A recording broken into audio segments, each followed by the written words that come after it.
Okay, this is the second video in a series of 3 videos about me and what I think my flaws were in different seasons of my life, and maybe some better character traits to compensate for that, or to flip it to their opposites, or the better versions of themselves. Some people say, I have my demons, or I haven't overcome my demons. There's certainly some demons I've overcome, so to speak. I'm not saying every one. I'm not saying I have a demon now, which is a figurative for bad habits, right? That we know we have a bad habit. Somebody says their demons is smoking, another one's drinking, things like that. But this is the second video, and this is about the second season of 3 of my life. I think I'm in the 3rd season. I'm in my 60s. I think it started several years ago.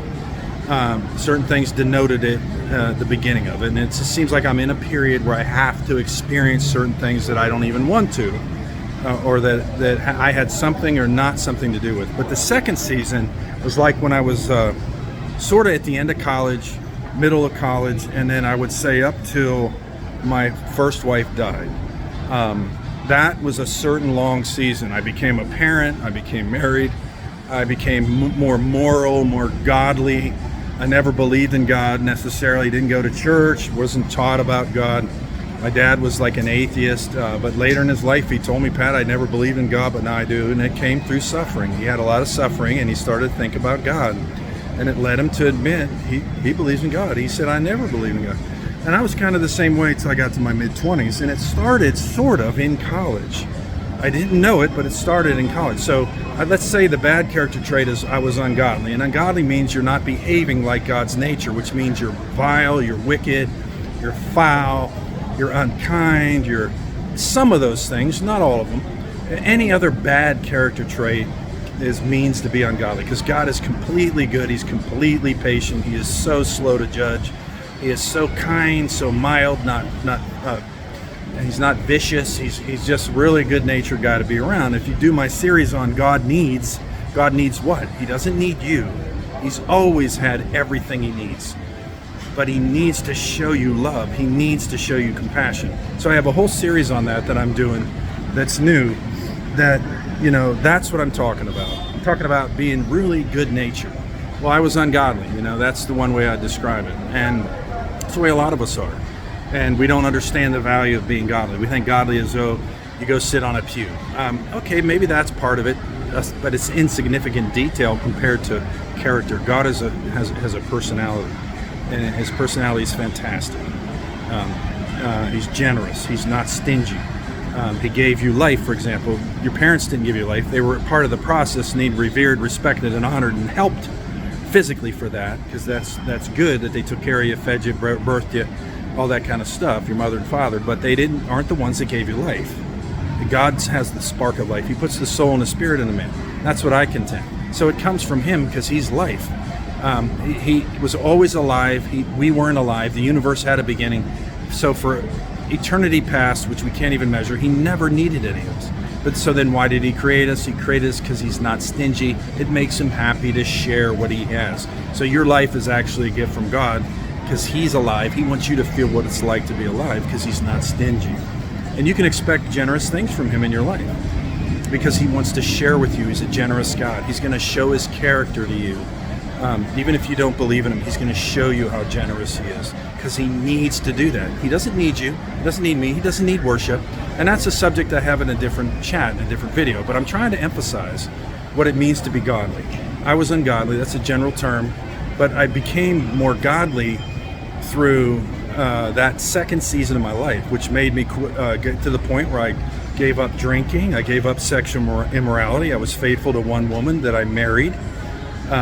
She was the first woman that I didn't fool around with before marriage, and things like that. So things were changing drastically in my life. In fact, I got so sick of drinking because I loved my brothers. My older brothers would drink and do drugs so much it was messing up their mind. They're becoming punk heads. Like, I don't mean rock and roll or some music. I mean, they just punky, just stupid, senseless maiming of their brains. And I really resent marijuana and all this stuff because I love my brother. So I quit drinking. I quit doing any intoxicating thing because I don't want them to think that me drinking one beer means it's the same thing as marijuana or any other drug. And I'm talking hard drug, cocaine, marijuana. I'm talking, whiskey, and just ruining yourself. Like it says in the one proverb, he who gets drunk with wine is not wise. What I would say is he who gets intoxicated is not wise. And I'm not talking about a dying man. It says in another place, give a dying man strong drink. So sometimes you need morphine when, to stop the pain, to help you ease into your next life, the death. And so, but, there's things that happened to me in the second season of my life that improved my life. And it's mainly because of Solomon. The Proverbs of Solomon was the first book of the Bible I read. I was not interested in reading the Bible, not interested in becoming religious. Somebody gave me that, my mother. I got upset at her. Why did you give me this book, this little red New Testament? And it had Psalms, Proverbs, then the Gospel of Matthew, and so on and so forth through the New Testament. Little teeny book, red covered, and I thought, I called her. She put it in my laundry because she did my laundry. She put it in my laundry, drove back home to my new home where I was working in New Cumberland, PA, Harrisburg, Pennsylvania. And I called her and I was angry. I said, why'd you give me that book? She said, oh, you probably got it at a vacation Bible. I went to vacation Bible school once, and I remember what happened. I played a rock in a play. I was like 7 years old. I'm the skinniest little guy in the community, but Mark Yonko, the biggest, fattest guy, came and sat on me. I don't know why he wasn't the rock, but I was the rock. I remember that. I remember stealing Snickers bars, and they were my favorite, and I hid in the bathroom and locked the bathroom and ate the Snickers bars, however many. I remember playing basketball. I think it was a carpeted court. That's all I remember. And that's all the church I ever had. 5 to 7 days going there during the day and coming home. It was right up the street from my house. I don't know which denomination it was. But maybe they gave me a little New Testament. I don't know. I don't ever remember that. But I looked in the back, a little red thing, and there's my name in the back all the way down the side. So I signed it. That's how I did my name. I couldn't have enough room. Patrick. Patrick. And I wasn't spatially challenged, as I am today. So I said, okay, I'm out of college. I have time to read. No more 400 level courses that take all my attention. I threw the book on my headboard with a book on Buddhism, a book on multiple types of insurance, because I asked my dad, I don't understand insurance, so he got me a book. I was open-minded, I read it, and I started reading Proverbs. And I thought, holy smokes, this guy's a good father. He's telling his son how to behave. This is good stuff. This guy's a holy guy. And I was missing it. I was sinning. And then I read Psalms. I was confused because I didn't understand what it was. I know what it is now. It's a bunch of singing about David's problems. That's mainly what it is. He's talking to God. Look, God, I'm distressed. This is good. It was how he vented. He's called the sweet psalmist of Israel. It means song. Psalmist means to use instrumental accompaniment with words about God. And then I read Matthew, and I thought, holy smokes, this Jesus guy's right. This guy's a good guy. I'm in trouble. I'm guilty. But he's offering me a solution. It took me a while to accept that I can get forgiveness through my faith in Jesus Christ. And I accepted that. I believe in that. I believe in it, and took steps to prove it. The gospel steps, not man-made steps. Not the false religion that's out there. Because if you read the book of Acts, nobody's following the book of Acts, hardly anybody. If you look at the book of Acts, it's how to become a Christian. There's no prayer for salvation. There's no personal prayer. That's how far off Christianity is. You're supposed to call on the name of the Lord in baptism, water baptism, to be saved. The baptizer does it. It says it in Matthew 28, and it's exemplified through the book of Acts, which is the last history book in the Bible. It shows you how the disciples went out and made disciples help people become Christians. When they believed, they repented and were baptized in the name of the Father, Son, and Holy Ghost. That's how you call on his name to be saved. The baptizer does. Because salvation is in his name. All right, so that's beside the point. The point is, my next season was much more Christian moral, much more following Jesus, whom I love as a valiant man. He didn't do anything wrong. I will testify to this day he didn't do anything wrong. Just like the thief on the cross rebuked the other thief.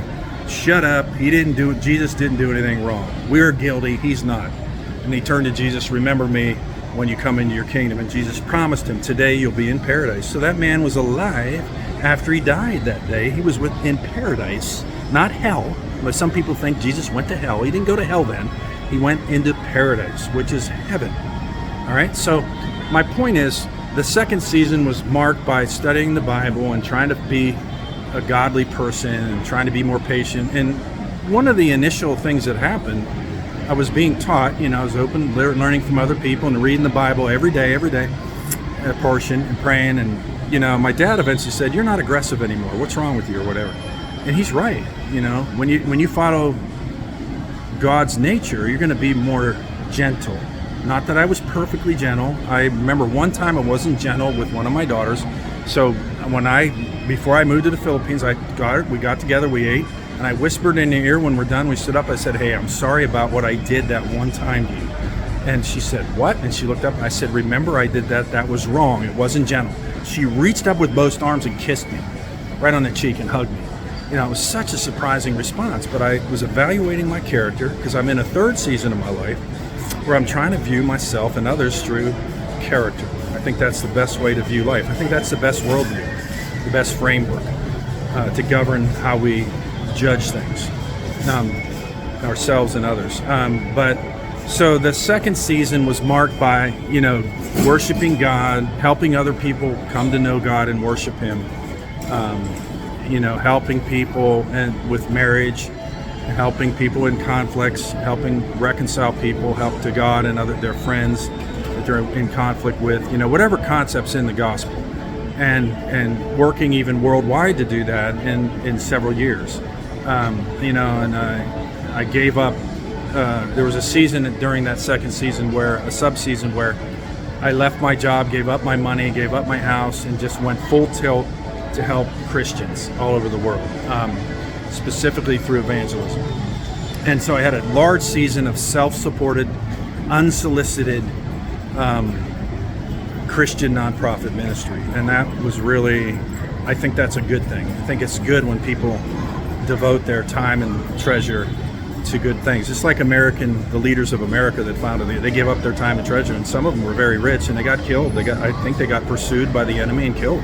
They were willing to be brave enough to risk everything to give us freedom to worship, freedom to talk, because in other countries in Europe at the time you couldn't do that. It's like some communist countries today. You can't say anything against the leadership, or they'll kill you, throw you out of a window at a hotel, and you can't worship where you want. If you don't worship where they tell you, the government, they'll kill you and knock your house over. So America is based on certain ideals, and I agree with them. But I'm not promoting America as the place of heaven. It isn't, But the second season of my life was marked by a lot of things: parenting, trying to figure out how to parent children, how to be in a relationship, a marriage relationship, having a lot of frustration with the marriage. That was a problem. It led me to fretting. I would fret. And when I read the proverb, it says, "Don't fret, it only leads to wrongdoing." I'm not saying I did wrong, but I should have not been so frustrated to the point that I would fret. Like there was no hope. I would get so frustrated sometimes. And I always say, not the Bible, "For God so loved the world that He frustrated it in hope." It actually almost says that. It does say the world is frustrated, futile, given to futility in hope. God is hoping. God is a God of hope. He's confidently expecting something good will come from your frustration, from the world's frustration, from the world's problems. He's hopeful. He did it and designed it that way, made it futile and frustrating so that we might gain something valuable. Him, knowledge of Him, hope of Him, and gain His kind of hope. God is a God of hope. He's expecting something good to happen in this frustrating world. And it certainly did with me. God has been, through Jesus Christ, has been fantastic in my life, has really been the source of my development. God must have knew when I was young I wanted to improve, and He let me see who Jesus was and Solomon and other holy men and women, and it just really got me in a sweet spot. So I'm sure there's other flaws I've had at that time, and I wasn't as gentle as I should have been. That was one issue, but I apologize to the one person that happened to, and I got forgiven. It's a fantastic feeling. I'm cool. When I was young, my brother did something nasty to me. I can't even tell you what he did, but years later, he looked me right in the eye and shook my hand and said I was wrong for that. I'm totally cool with that. Although he could go to jail for what he did for me forever. All right? But he apologized, no problem. If my parents had any flaws, I overlooked them because they're my parents. They loved me. They cared for me. They fed me. They corrected me. They put up with me. They were patient with me. They weren't helicopter parents. Sometimes they should have been for the stuff I was getting into. But that second season was a significant season. And there's probably so much more to say. But let me just suffice to say this. It is over, and I am glad I'm in the third season of my life, because the subject matter in which I'm focused, that I got kind of led into or forced into or no choice, is a fantastic season for me personally inside. It's been very satisfying. It's been terrific being a parent, terrific being married, although it comes with tremendous frustration. Your kids will say things to you they should be. Oh, they can be nasty. Your spouse, you can be frustrate each other to no end. But it can be beautiful, and it's a lovely thing to be married. It's a lovely thing having children. These are good works. But those seasons are behind me. I'm no longer a husband in that sense, and I'm no longer a parent. They're not around daily. They're all independent. So the third season is really a different season, and I'll get into that in a third video.